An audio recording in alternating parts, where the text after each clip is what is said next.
If God knows in advance what we're going to do, how can we have any freedom whether we actually do it? How can we have free will if God knows what we're going to do? Doesn't God's omniscient foreknowledge mean that we act of necessity because there's no chance we're going to do anything differently than what God knows we are going to do? How can free will be compatible with God's foreknowledge? This is an ancient question, and in this video we're going to look briefly at the analysis of it by Boethius. Boethius is this Christian medieval philosopher, early medieval era. You could think of him as a late Roman philosopher, which is close enough, although at this point it's not the original Roman Empire. At this point it's been conquered by one of the Gothic tribes. Boethius worked for the Emperor Theodoric. Anyway, the thing about the Consolation of Philosophy by Boethius is it's not just a piece of brilliant philosophy, it's also a piece of brilliant literature. What is going on in this book is, well, to make the backstory really brief, Boethius was in trouble and the insights of philosophy comforted him, and he dramatized it in the form of a dialogue between himself and philosophy. Philosophy is personified here. She appears as a woman and speaks with him for many hours about all the things. In particular, all the things relevant to Boethius' own current suffering. He's suffered some injustices, and he's remembering things like how virtue is its own reward, and God oversees things, and God is not to be blamed, and the wicked necessarily suffer. Virtue is its own reward, vice its own punishment, that sort of thing. In context of analyzing his own situation and the justice of God in punishing sinners and rewarding the good, Boethius finds it necessary to talk about free will and God's foreknowledge. So most of Book 5 of the Consolation, the fifth of the books of the Consolation, is about this question about foreknowledge and free will. And I think if you wanted to try to extract brilliant ideas and arguments from Book 5, you can. And you can find maybe 3 distinct, useful answers to the question whether God removes our free will just by foreknowing with omniscience what we're going to do. At least 3 cool answers can be extracted from the text, and you can take them and work with them in another context. But ideally, what Boethius wants you to do is integrate all 3 ideas, which I'm probably not going to bother to do here, except at the level of the drama of the text. And that's another thing you should do, ideally. When Boethius is giving these 3 responses to this question about foreknowledge and free will, it's given in context of a conversation between himself and philosophy. There they are on the cover of this book. This is the Penguin edition. There's Boethius looking very depressed. He's like Marvin the paranoid android there, and there's Lady Philosophy teaching him. His 3 responses to this question are given in context of a conversation between him and philosophy, and that conversation is in context of Boethius being rather depressed because of some of his sufferings. At least he was depressed. He's less depressed now. He's super depressed at the beginning of the book. Anyway, towards the end of the book, Boethius, speaking, raises the question. "Look," I said, "there's something even more difficult which I find perplexing and confusing." "Tell me," she said, "though I can guess what is troubling you." "Well, the 2 seem clean contrary and opposite. God's universal foreknowledge and freedom of the will. If God foresees all things and cannot be mistaken in any way, what Providence has foreseen as a future event must happen. So that if from eternity Providence foreknows not only men's actions, but also their thoughts and desires, there will be no freedom of will." So here is Boethius raising the question, and he's actually going to talk about it for 1, 2, 3, maybe 4 pages before philosophy even responds. If God has foreknowledge, how can we have free will? I'll skip a good chunk of his comments on the subject. One thing he says is, "I do not agree with the argument by which some people believe they can cut this Gordian knot. They say that it is not because Providence has foreseen something as a future event that it must happen, but the other way around, that because something is to happen, it cannot be concealed from divine Providence. In this way, the necessity is passed to the other side." So here's actually a glimmer of the right answer, saying that God's foreknowledge results from the thing that God foreknows. not the other way around. But this is a terrible way of using an answer with that pattern, moving from the fact to God's knowledge of the fact.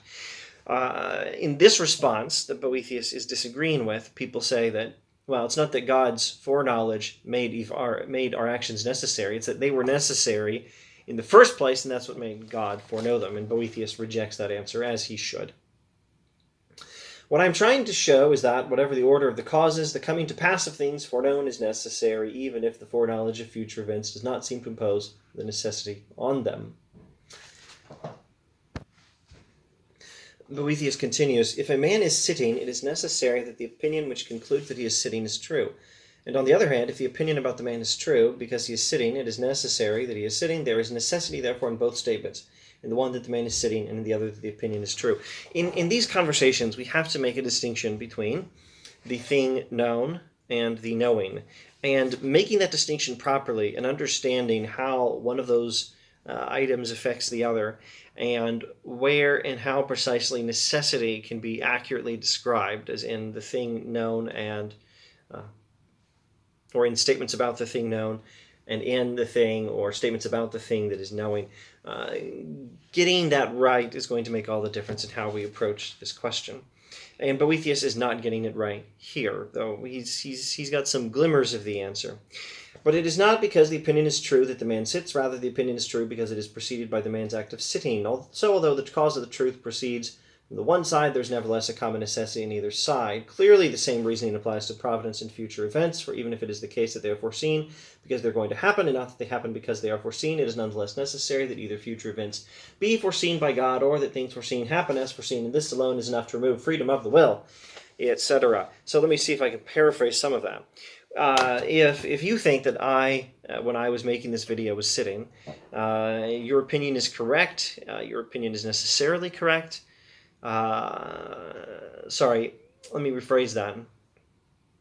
Well, there's some necessity in your opinion anyway. You know it, therefore it's true. You don't know it's not true. And I'm definitely sitting. I'm necessarily sitting when I'm recording this video. And if you know later that I was sitting when I was recording this video, then necessarily I was sitting when I was recording this video. So even if we say that the cause of you knowing that I was sitting when I recorded this video is the fact that I was sitting, that's the thing known, and then there's you knowing that I was sitting, that's the knowing, and the cause goes from the thing known to the knowing. You know what's true because it's true, not vice versa. Even if we say that, there's still necessity on both sides, and therefore it seems like I couldn't possibly have been sitting here except by necessity. So Boethius is looking at necessity on both sides, but he's not thinking about it very carefully, but he has a glimmer of the right answer because he's at least understanding that you're supposed to understand the causality is going from one thing to the other and not vice versa, from the thing known to the knowing, not vice versa. Knowledge doesn't create facts. Facts create knowledge of the facts.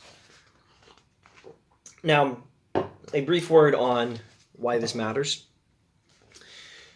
Therefore, human thoughts and actions have no freedom because the divine mind, in foreseeing all things without being led astray by falseness, binds human thoughts and actions to a single manner of occurrence. Once this has been admitted, the extent of the disruption of human affairs is obvious. In vain is reward offered to the good and punishment to the bad, because they have not been deserved by any free and willed movement of the mind. So God's justice is completely destroyed by the idea that we act of necessity. God's foreknowledge, if it imposes necessity on our actions, means there's no justice. Even if God punishes us for doing actions that are bad, it's not fair because we didn't have any choice but to do them. And it's not fair if some people get rewarded by God for good actions because they didn't have a choice. They had to do them because what they did was necessary because God foreknew it. So thus says Boethius, and that's his complaint. Now, philosophy is going to speak. Lady Philosophy will speak, and it will take us basically all the way to the end of the book for her to finish responding to this. It's not uninterrupted. Boethius will say a word or two, but mostly it's philosophy giving a long speech. I shouldn't say that. Some of it's actual dialogue. But anyway, philosophy is giving answers until the end of the book. Then Lady Philosophy spoke, and she says, "This is an old complaint about providence. Cicero attacked it vigorously in his treatise on divination, and you yourself have investigated it at great length. So Boethius has dealt with this before, and he studied this topic. And Cicero, this idea goes back to, well, before Boethius and before Augustine. This goes back to Cicero, and probably well before Cicero. You'd have to check, you have to study Cicero to trace the question further, perhaps. I'm not going to stop and do that now. Actually, I shouldn't say that. I should say you could study Cicero to trace the question further. There are other ways you might go back and trace the question further, other paths of investigation. Anyway, but up to now, none of you has explained it with sufficient care and rigor. Even Augustine hasn't explained this with quite sufficient careful detail. The reason for this blindness is that the operation of human reasoning cannot approach the immediacy of divine foreknowledge. So you can give an answer to the logic of the challenge. If God has foreknowledge, how can we have free will? But that doesn't explain everything, because the root of the problem is we're trying to think about God's way of knowing with our own human ways of knowing, and we get all confused. The proper way to do this is to analyze ways of knowing, or at least you can't do this thoroughly and properly without analyzing ways of knowing. So philosophy will try to do that for us. And she says she will first deal with the matters that are disturbing you. So she has this way, Lady Philosophy has this way of not answering everything all at once. And anyway, how could she? There's too much to talk about. And you have to start with, well, I won't say the emotional problems, but something like that is the case. You have to deal with some of the, maybe I should say existential problems, but that's too fancy a word. You have to deal with some of the immediate, pressing, personal concerns before you can do the hardcore epistemology, metaphysics, and logic stuff and explain everything. Something like that is part of what motivates philosophy's approach. Let's skip a page or so and look at philosophy's first answer, which is the sort of thing I tend to classify as a perfectly satisfactory answer. And maybe it is in and of itself, but it's still not thorough. So let's look at this first answer. We see many things before our eyes as they happen, like the actions we see charioteers performing in order to control and drive their chariots and other things of this sort. But no necessity forces any of them to happen in this way, does it? Boethius responds, no, for if they all happened of necessity, the exercise of skill would be futile. Nice illustration. We see charioteers performing actions, and the fact that we see it does not impose any necessity on their actions. These days you might want to say something about driving a car, perhaps. So if I'm driving a Toyota, my actions are not necessary just because someone else might see me driving the Toyota. And the person might see that I'm stopping at a red light. And does that mean that I had no free will but to stop at the red light? Or the person might see that I'm driving only 1 mile per hour or kilometer per hour over the speed limit, rather than a more dangerous, more serious 5 or 10 kilometers or miles per hour over the speed limit. Does that mean that I had no free choice, that I couldn't possibly have driven exactly the speed limit, or 2 miles less, or 5 miles more, or 2 miles more, or 10 miles more, or 20 miles more over the speed limit? Does someone knowing what I'm doing by just watching it mean that there's no necessity in my actions? No, it doesn't mean that, because we still have to have driver's licenses. We still have to have driver's education. We still have to have training and skill at driving properly. The reason to have training and skill is because people have the ability to drive badly. If I'm driving well, and you're seeing that I'm driving well, that doesn't mean I'm driving well by necessity. Then there'd be no point in skill or driver's education or driver's licenses at all. Therefore, says philosophy, all those things which happen without happening of necessity are, before they happen, future events about to happen, but not about to happen of necessity. Everything which is going to happen, but not happen from necessity, everything that's going to happen, not by necessity, are future events about to happen, but not about to happen of necessity. That seems a little tautological, which I suppose is the point. It's sort of a necessary truth. Whatever is going to happen without necessity is going to happen, but not of necessity. For just as the knowledge of present things imposes no necessity on what is happening, so foreknowledge imposes no necessity on what is going to happen. Okay, so this is the sufficient answer, if you think my way, anyhow, but not the complete and thorough answer, at least thinking Boethius's way. or Lady Philosophy, Boethius the author, Lady Philosophy the character in the story. Knowledge of what is happening at the moment does not impose any necessity on what is happening, and knowledge of what is going to happen does not impose necessity on what is going to happen. That's not how reality works. There's the thing known, and there's the knowing of it. And knowing does not impose any necessity on the thing known. If there's any causality, it's the other way. It's from the thing known to the knowing of it. But this, you will say, is the very point in question, whether there can be any foreknowledge of any things whose occurrence is not inevitable.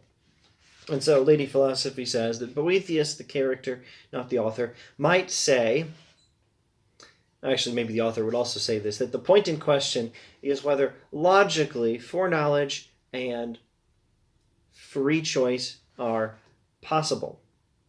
It might be that there's no argument against them, that once we understand that knowledge of an event is the result of the event and not vice versa, that the causality goes that way, not the other way. Once we understand that, we don't have any argument against free will, but we still have this issue. How is foreknowledge compatible with free will? Or to state it with a little more attention to philosophy's own words here, how can there be, I'm paraphrasing, not reading, how can there be foreknowledge without necessity? And how can there be necessity without free will? Sorry, how can there be foreknowledge without necessity, and how can there be necessity with free will? We still need an answer to this, ideally. The cause of this mistake, says Lady Philosophy, is that people think that the totality of their knowledge depends on the nature and capacity to be known of the objects of knowledge, but this is all wrong. Everything that is known is comprehended not according to its own nature, but according to the ability to know of those who do the knowing. So the reason we get confused about this is that we think that knowledge and the ways we know and the difference between knowledge of present events, knowledge of past events, knowledge of future events, or the difference between necessary knowledge and probable knowledge, maybe. That one's not an example from the text. We think that differences between different ways of knowing depend on the things that are known, but that's not true. It's the capacities of the person knowing that determine the ways of knowing, the things known. The difference between knowing present, knowing past, and knowing future events is not in the events, but in the capacities of the person knowing. Think about it this way. Dogs have very little knowledge of the future. Humans have a lot more. Dogs do have memory, though. But I don't know if snails have any memory. Snails, now they probably have some level of perception. They know what's going on in the present. But I don't think they have memories. Dogs, though, have a lot of memory. But dogs have less knowledge of the future than we humans do. So there's also the issue of how solid is your knowledge? How certain is it? And, well, I don't know what sort of example I should use, but the knowledge of a trained and rational doctor of medical questions, that's a good illustration.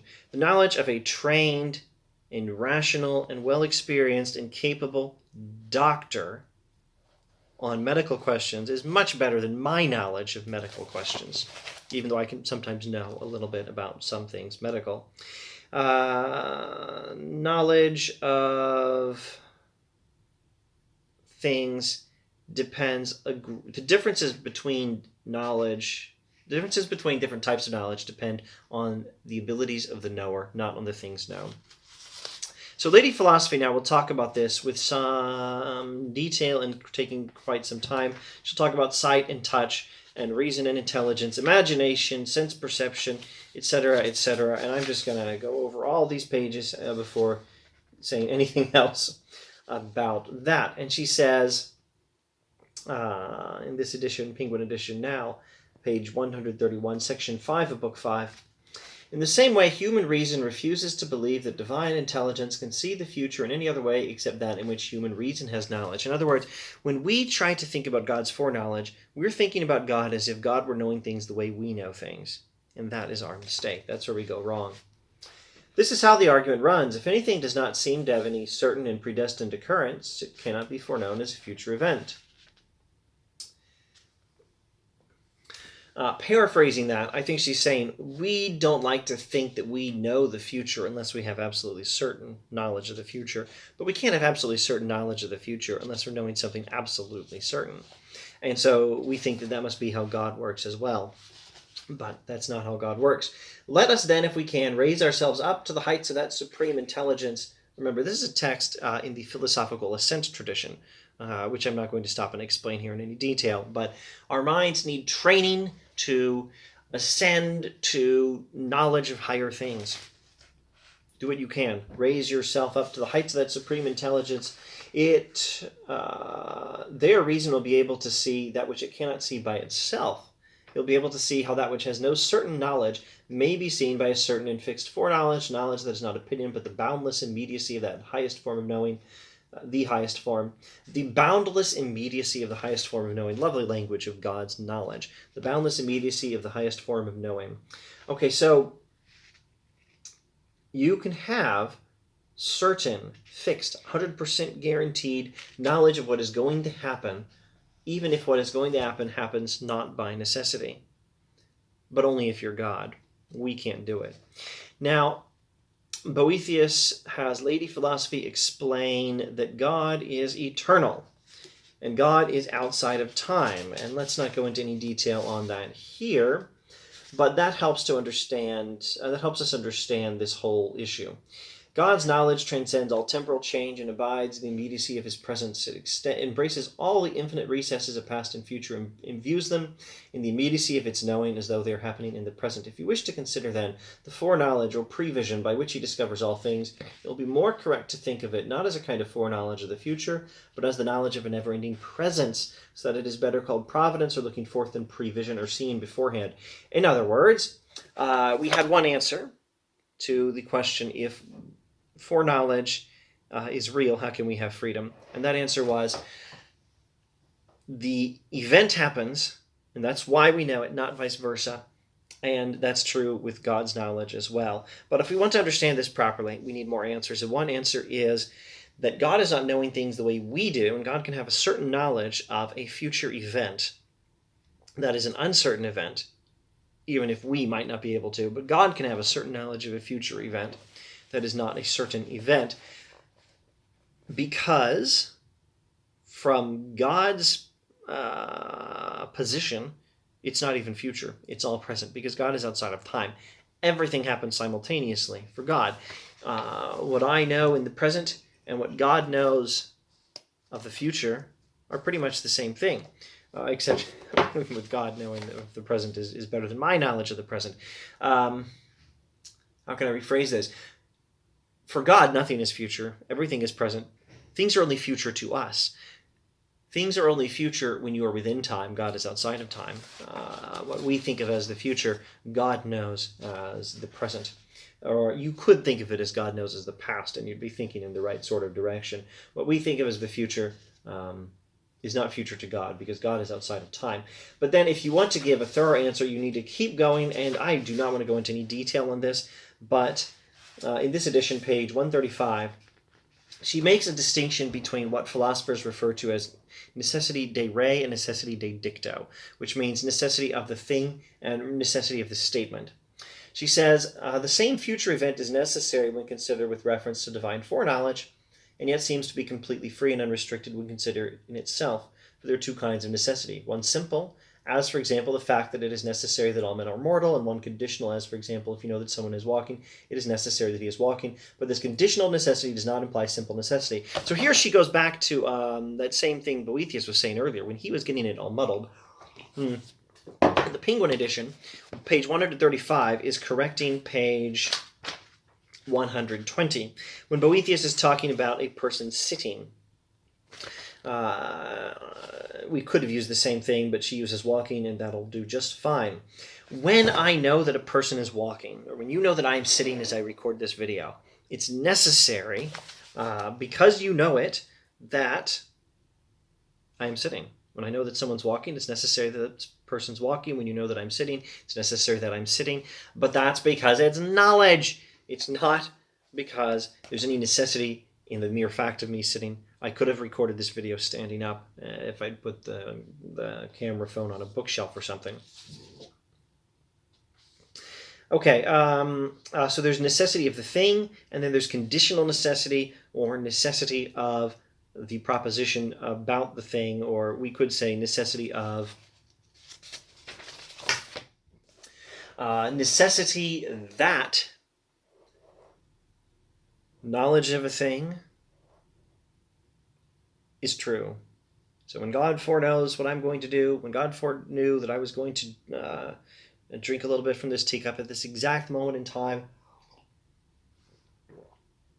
it's necessary that what God knew was true. But I still freely chose to drink from the teacup. I could have chosen to lift up the book. I could have chosen to fiddle with a highlighter instead. And this distinction between different types of necessity is, I think, the third major answer she gives to the question of foreknowledge and free will. And really, she wants you to integrate all three of those answers. So answer one, knowledge of a fact depends on the fact, not vice versa.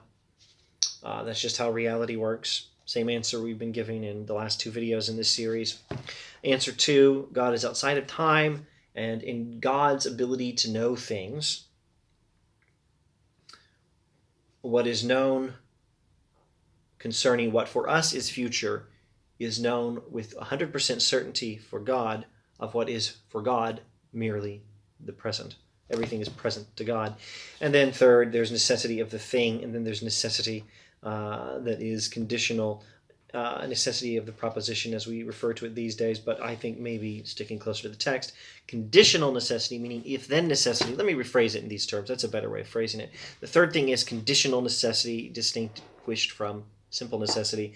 There's no necessity in me choosing to lift the teacup. There's no necessity in me choosing to refill the teacup at this time. I freely chose it. But it's necessary that if you know that I did it, then I did it. But that doesn't mean I did it necessarily. That distinction is the third answer. Philosophy reiterates that God sees those future events which happen of free will as present events. And she says some other stuff, and then she ends the book thus. And this video that went on too long can be ended thus as well. Hope is not placed in God in vain, and prayers are not made in vain. For if they are the right kind, they cannot but be efficacious. Avoid vice, therefore, and cultivate virtue. Lift up your mind to the right kind of hope, and put forth humble prayers on high. A great necessity is laid upon you. If you will be honest with yourself, a great necessity to be good. I add, a great necessity, a moral necessity to be good of your own free will. A great necessity to be good, since you live in the sight of a judge who sees all things. Thank you for watching.